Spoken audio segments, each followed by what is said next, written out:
So money, and this video I was actually planning on shooting another day when I was a little more prepared, but I was walking home and I thought to myself, I'm going to tackle it here off the top of my head and see how it goes. Now, I have posted other video before about the monetary system, investment banks, cryptocurrencies, money, that sort of thing. So I'm probably covering ground that I may have covered before, but I certainly thought it was worth talking once again, because things appear very clear to me, and I'm aware that these issues cause big frustration for lots of people.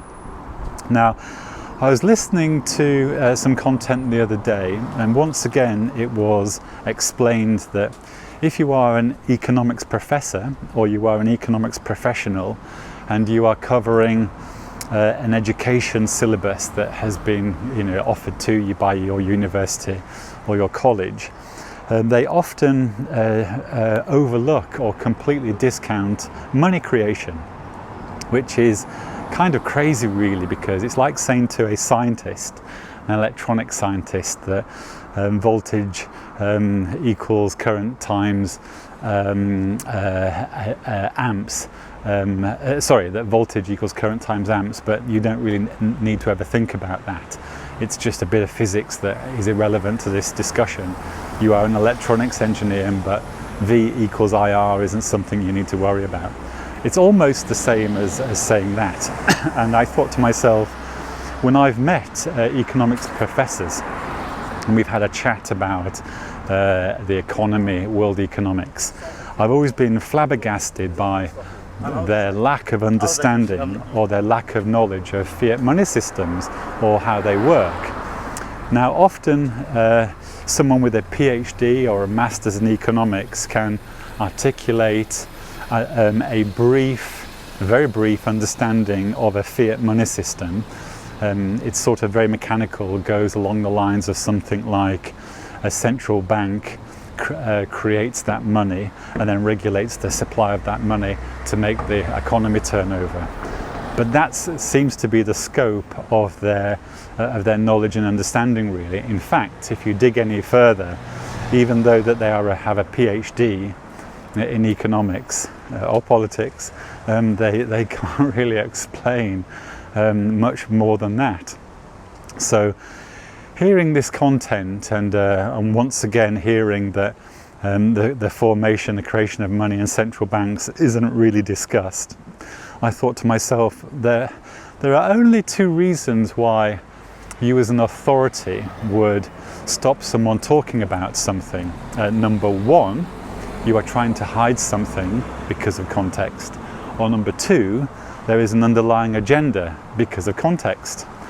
And I thought very carefully about why they may have said money creation is of no consequence. I've tried to really understand, is it of consequence?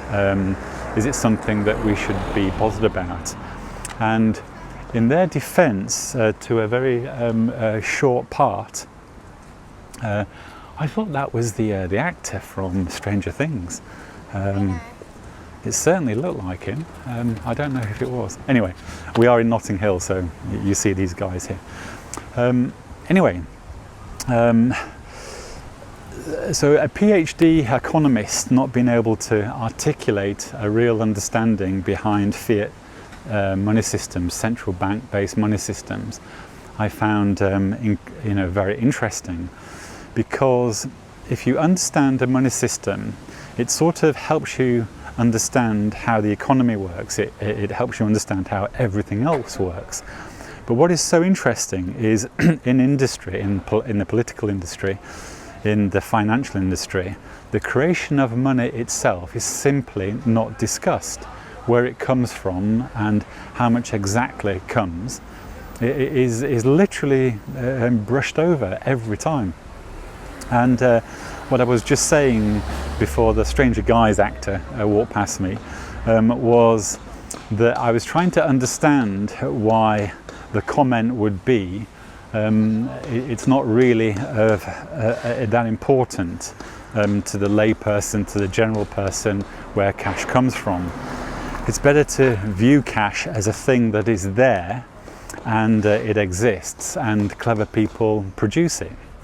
So straight away there is a clue that you do need to know more about it. But I really have thought carefully behind, why we're not allowed to chat about the formation of money. Or maybe not. Maybe we are allowed to talk about it, but what we're not allowed to do is ask too many questions about it, or to scrutinise who has the real authority to produce this stuff, and really how it impacts interest rates, and words like quantitative easing and quantitative tightening. These words briefly describe the creation of money in the context of it's a good thing that we reduced interest rates, and that's basically how technically a central bank will communicate with its population, with its user of its fiat money, with its central bank money. And so I do find this interesting. Now, when I was listening once again to this content, I kept on, thinking to myself, well, I do have an understanding how this works, and for me, things don't seem that complicated. I can understand exactly why the central bank is doing what it's doing. I understand these interest rates. I understand price increases. I understand supply and demand. I understand why some goods that are purchased from another country are more expensive, or a little bit cheaper, or hard to come by. So I was finding myself understanding how all these moving parts all fit together. Now, I admit that explaining them very clearly is a little more difficult, or maybe that's how I should explain it. I should just go straight in there and explain it. But I wanted to once again explain it in a way that's very functional, that takes away the woo-woo stuff, that takes away all the Armageddon, end of the world stuff, and leaves in place some clear explanation of how it works, so that economists that are really paid to understand this stuff are left with the tools in place that explain things more factually accurate. Now, many people could turn around and say to me, well, Stephen, if you're so clever and you understand all this stuff, why are you bothered? Why do you care? Why don't you live on your private island and fly around the world in your private jet and have a good life? Now, once again, that's a very contextual discussion. It's a very interesting argument, and it opens up a very wide discussion about the meaning of life and planet Earth and all that sort of thing. Now, okay, how do I get to this? So I suppose flippantly I could say, look, the most powerful people living in a country today, or the most powerful people that control a country today, are probably the people that control the central bank, because the central bank produces the currency that is the lifeblood of everything that everybody else does in terms of working and living. The only thing that money can't buy is love for one another and love for each other. But absolutely everything else, money's pretty good at buying. In fact, I do remember my dad saying to me, money can buy you absolutely everything, Stephen, including love. And if you don't believe me,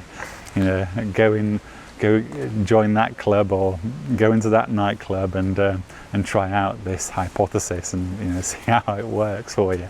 And sure enough, if you walk around masquerading that you have endless amounts of cash, it is interesting who your friends are.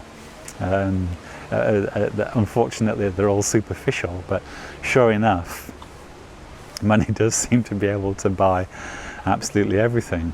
But I must say though, We shouldn't laugh too much about this, because just recently I've been poorly out of the blue, and I'm quite sure money wasn't able to help me at that point in time. It was the NHS that helped me, and they did a very, very good job. And so being a British person, I'm incredibly happy being British and living in the UK, and we having our NHS system that is literally fantastic. The ambulance is there within minutes. Minutes later, you are in the back of the thing having life support treatment. Minutes later, you're in an A&E environment, and people that walk up to you, they know what they are doing. It is amazing, really, and all that's paid for via our income tax, and our government has made it a policy. So I suppose this is one of the reasons why the clever powers that be will turn around and say to the general public, we can't tell you everything because it's complicated and it itself would cause trouble. What you all need to know is that we are doing our best. This is the best of a bad world. We have a great social structure here. We have some great services. We support people. Let's just all get on and seek meaning of life, choose careers that we like, and get on with living. I do understand that general feeling and understanding. I really get that. Then when you consider in this world we have some bad people, we have people whose disposition is very antisocial and they seem to want to harm others. These people do exist, but this is the reason why we have a police force. A police force is there to simply find these people that are antisocial, that want to hurt other people. And to a large degree they are very good, and they certainly do capture people that are broken, that are hurting, whose behaviour is antisocial and doesn't work too well. So yeah, I do understand that, I do get it. So I am approaching this subject very cautiously. I don't want to come across as woo-woo, or somebody that wants to spruik the doomsday, or someone that wants to spruik there is a hidden hand that seeks to hurt us.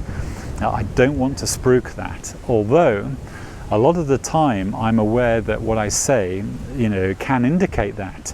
You can certainly extrapolate from the content of my conversation that I consider there is a hidden hand, and this hidden hand must be the product of a group of people that have the power and resources to impact change on planet Earth, and all this change is against people. It's to work with us, but to control us and against us. So yes, what I'm saying could be construed to mean that, but that's not what I want to approach. I don't want to say that, and I certainly don't want to come across as this is all I'm doing. I want to look at this subject matter technically and truthfully, in the context of iron sharpens iron, education always wins, and always focusing on the better nature of people, always focusing why we should invest in each other and invest in the positive nature of people, not the negative, because unfortunately there is always a negative there, and it can often be associated to laziness that we all are disposed to. And often, it's always a negative supporting a negative. So I don't want to come across that. Anyway, what I have thought is, because I am still a little poorly, I'm going to. So this will be part one of what I'm talking about here. I'm really talking about central banking and exactly what interest rates are, what taxation is. So I think I'll probably call this part one, and hopefully in a few days' time, when I'm feeling better again, I will come back to this. And anyway, I thought I would just leave this here. I hope you understand the spirit in which I'm wanting to explain myself. I don't want to be a doomsday promoter. That's not what I'm about. I always want to find a positive and an encouraging outlook based on looking at the truth. Anyway, I hope everyone is well. We will no doubt speak again, and I hope everyone has a good day. And see you in part 2.